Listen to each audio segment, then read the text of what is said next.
Hello, welcome to the video series on quality management and analytics. My name is Alexis. I'm a faculty here in the graduate project management program at CPS. In this brief video, we're going to talk about data classification and data types. Now, this is a very important topic because in project quality management, we do perform many statistical tests and we use many statistical tools. And often the type of tool or test we use or perform depends on the data type. So this is a very important topic. Now, data can be classified in many different ways. For example, you could classify data into qualitative and quantitative, or text or numeric. So as you can see, these are different ways you could classify data. But for the purpose of this video series and for the purpose of quality management work, we are going to classify data into variables and attributes data. So let's start with variables data. Variables data are continuous data that can take any value within an interval. But what you need to know here is that the continuous data can be divided or subdivided into ratio and interval data. Now, what is the difference really between ratio data and interval data?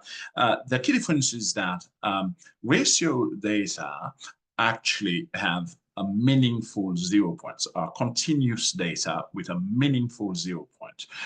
What do I mean by that? It means zero has a meaning when we have zero value. For example, the cost of a project phase, the money it costs you to complete a project phase is an example of ratio data.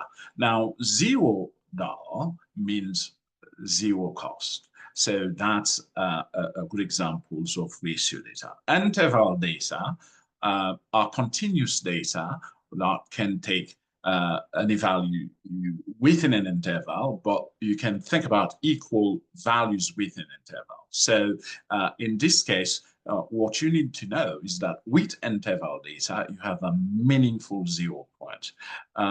You don't have a meaningful 0 point with interval data. With ratio data, you do have a meaningful 0 point. With interval data, you do not have a meaningful 0 point. A good example of interval data is temperature measured in Celsius. 0 degrees Celsius does not imply the absence of temperature. Now, to make sure we cover this properly, ratio data are continuous data with a meaningful 0 point. Interval data are continuous data without a meaningful 0 point. So the other type of data is attributes data. Attributes data can be divided into discrete or count data and categorical data. Discrete or count data are data that count items or events that occur. In this case, discrete or count data will not support fractional values. The number of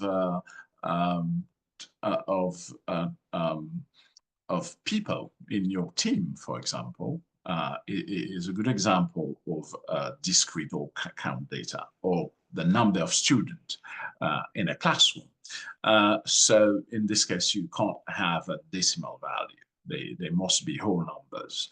Categorical data can be subdivided into nominal and ordinal data. Nominal data classifies or categorizes things into different categories with no meaningful order or rank.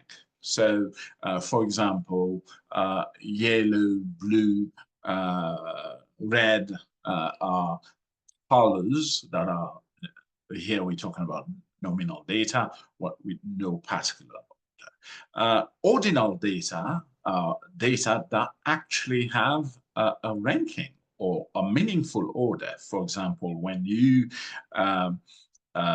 measure customer satisfaction on a Likert scale, low, medium, high, that's the order of customer satisfactions. That's an example of ordinal data. So in summary, data can be classified in many different ways, but for the purpose of this video series, we classify data into variables and attributes data, which can be further subdivided into the different categories we talk about, as you can see here on my screen. So that's going to be all for this video. Subscribe to the channel to receive alerts when new videos are posted. Thank you for watching.